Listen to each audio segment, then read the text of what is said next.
अपने हिंदू धर्म में ये मान्यता है कि कोई भी काम करने से पहले गणेश जी का नाम लेके करते हैं। बट मैं आम आदमी की लाइफ साइकिल बताने आया हूँ, मतलब आम आदमी के बारे में बताने आया हूँ, धन्यवाद राजनीतिक बातें नहीं करने आया हूँ, आपकी और मेरी बातें करने आया हूँ।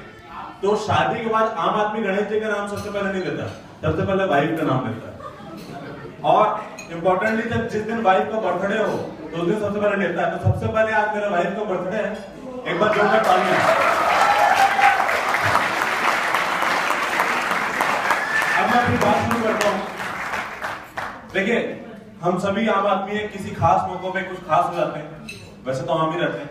मैं बचपन से शुरू करता हूँ और और आगे तक जाता हूँ। सबसे पहले हम बच्चे शुरू करते हैं, और एक बच्चे को कैसे डिफाइन करेंगे आम बच्चा। आप सब टेक्निकल लोग हैं, मैं टेक्निकल लैंग्वेज में बताता हूँ।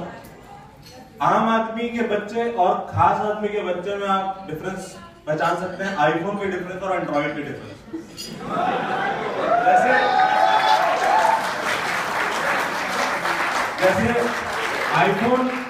आईफोन के मालिक को अपने फोन पे घमंड होता है, और वो ये मानता है कि उसके फोन से अच्छा कोई भी फोन दुनिया में नहीं है।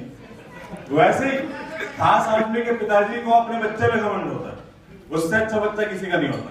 और एंड्रॉइड फोन का यूजर को आप यदि एंड्रॉइड फोन की बुराई बताओ तो 4 बुराई खुद बताएगा।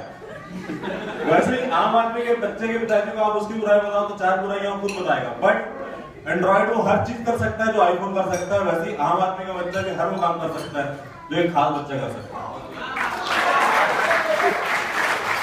चलिए मैं अपनी बात शुरू करता हूँ। कांच के कंचों, कड़ी पतंगों और दोस्तों के हाथ के साथ, लट्टू से घूमते राजा रानी की कहानी और भूतों की बात के साथ, उस अधूरे होमवर्क और एग्जाम से पहले की काली रात के साथ, हम भी बड़े हुए मम्मी के प्यार और पापा की डांट के साथ। अब कॉलेज की ओर रुख करते हैं। कॉलेज के बारे में बताने से पहले मैं आपको एक इंपॉर्टेंट चीज बताऊं कि कॉलेज में आप कैसे बताएंगे कि आप आम हैं। यदि आप कॉलेज में पहुंचने के बाद कॉलेज की सुविधाएं और कॉलेज के इंफ्रास्ट्रक्चर के बजाय इस बात पे ध्यान दें कि कॉलेज की लड़कियां कितनी खूबसूरत हैं या नहीं है, तो आप आम आदमी। या फिर आपको ये लगे कि आपकी क्लास के अलावा बाकी सारे कॉलेज की लड़कियां खूबसूरत हैं, तो अगेन आप एक आम आदमी। कॉलेज जो पहुंचे तो कहानी नवेली थी, लड़कों के दोस्त कम और ज्यादा सहेली थी। सहेली बनाने का हमारा भी इरादा था, ध्यान पढ़ाई पे कम और सहेलियों पे ज्यादा था। शाम दाम दंड भेद हर दांव खेला, सहेली बनाने को हर जख्म झेला। और ना जाने किस्मत का वो कैसा वार था, जो अच्छी लगी हमको उसको रूममेट से प्यार था। ये एक और दर्द होता है हमारे। सिंगल रह जाने पर डर था कि लोग ताने देंगे, तो कसम खाली ना गर्लफ्रेंड बनाएंगे ना बनाने देंगे। हमारे डर था कि लोग ताने देंगे तो कसम खाली ना गर्लफ्रेंड बनाएंगे ना बनाने देंगे। अब सहेली के बिना और दोस्तों के साथ हम कॉलेज में मस्त रहे, बिना पढ़ाई के कॉलेज में 4 साल बड़े व्यस्त रहे। खैर, पढ़ाई न करने का हमने घोर पश्चाताप किया और विभिन्न प्रपंचों के द्वारा अपना कॉलेज समाप्त किया। और भगवान पर उस समय यकीन हो गया जब नौकरी मिली और सब रंगीन हो गया। अब यदि एक ऐसे आम आदमी को नौकरी मिल जाए तो ऑब्वियसली उसको लगता है उससे बड़ा तो कोई है नहीं। वो गाना आप लोगों ने सुना ही होगा कि साला मैं तो साहब बन गया। तो नौकरी मिलती तो वही हाल होता है, और जब पहली सैलरी मिलती है तो कैसा हाल होता है एक आम आदमी का, मैं बताता हूँ। जब पहली सैलरी मिली तो नशा सा छा गया कि आग लगा दूंगा दुनिया में, बस वजह सा आ गया। छोकरी ने सही नौकरी तो मिली कि बल्ले बल्ले, दुखी ने पढ़ाई तो जरा मुस्कान तो खिली कि वही बल्ले बल्ले। पर सुख दुख का पहिया प्रभु हर रोज चलाते हैं, दुखी हो गए फिर से क्योंकि दोस्त ज्यादा कमाते हैं। नौकरी में आम आदमी को पहचानना है तो उसका दुख यही होगा कि उसकी सैलरी तो जो है जैसी ठीक है, बट उसके दोस्त की सैलरी उससे ज्यादा है। दुखी हो गए फिर से कि दोस्त ज्यादा कमाते हैं।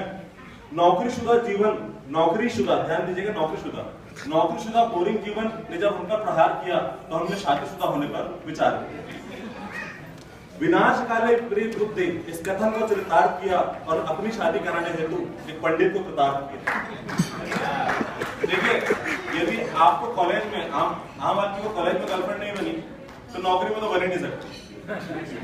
बट मैं बोलूंगा कुछ अति विशिष्ट लोग होते हैं जिनको अपना सच्चा प्यार कॉलेज के बजाय नौकरी में मिलता है और वो एक दूसरे को हम राही बनाते हैं। तो इस बात पे नेहा और धवल के लिए तालियां।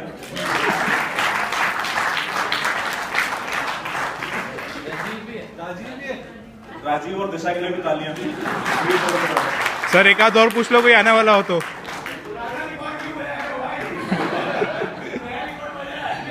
ये रिकॉर्ड इसमें मुझे आया कि राजीव की आवाज तो आए, क्योंकि शादी होने के बाद से मैं ध्यान दे रहा था, ठीक है मेरी तरफ इसकी आवाज भी दब गई थी। मैंने चलो आवाज तो आए राजीव की कम से कम। एनीवेज आवाज आई, थैंक्स टू सुनील सर। ग्रहों के षड्यंत्रकारी चाल के बारे में हमने अब जाना। अरेंज मैरिज के लिए कुंडली मिलान जरूरी है, हमने अब माना। मंगल शनि राहु केतु, मंगल शनि राहु केतु ने हमको खूब नचाया और कुछ पैसे ढीले किए, तो पंडित ने कुंडली मैच कराया। जो भी अरेंज मैरिज करने वाले भाई पंडित को पहले से पैसे दे देना, नहीं तो कुंडली मैच नहीं होगी। सभी उपायों और जतनों के बाद हमारी शादी हुई, अर्धांगिनी मिली तो लगा समस्या आधी हुई, पर जीवन की सच्चाई से मैं अनजान था। पर जीवन की सच्चाई से मैं अनजान था, सब कुछ शांत था क्योंकि आने वाला तूफान था। सबसे पहली हंसी राजीव की तरफ से। पर जीवन की सच्चाई से मैं अनजान था, सब कुछ शांत था क्योंकि आने वाला तूफान था। अगर आप राजीव की हंसी के नाम पे एक चीज और बता दूं आपको, कि आप एक शादीशुदा आम आदमी को कैसे पहचानेंगे? वैसे तो पहचानने की जरूरत नहीं है, एक सिंपल सा फंडा है, यदि आपको शादी के बाद लगे आप अपनी वाइफ से डरते हैं तो आप एक आम आदमी हैं, और ऑब्वियसली सभी आम आदमी हैं। अरे हमको तो वाइफ ने डराया, पापा में कहाँ दम था?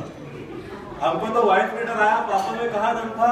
हमने शॉपिंग की वहां भी जहां डिस्काउंट कम था।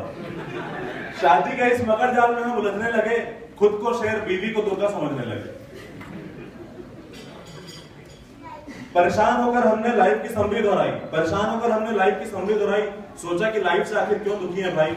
उस अभागे आंसू को गिरने से पहले पूछा और अपनी लाइफ के बारे में जरा ये सोचा कि क्या दुखी हम इसलिए हैं कि दुखी रहने का फैशन है? सुख और दुख के बीच दूसरों को क्यों इंप्रेशन है? क्यों कमियां ढूंढते हैं और कमियां बना लेते हैं?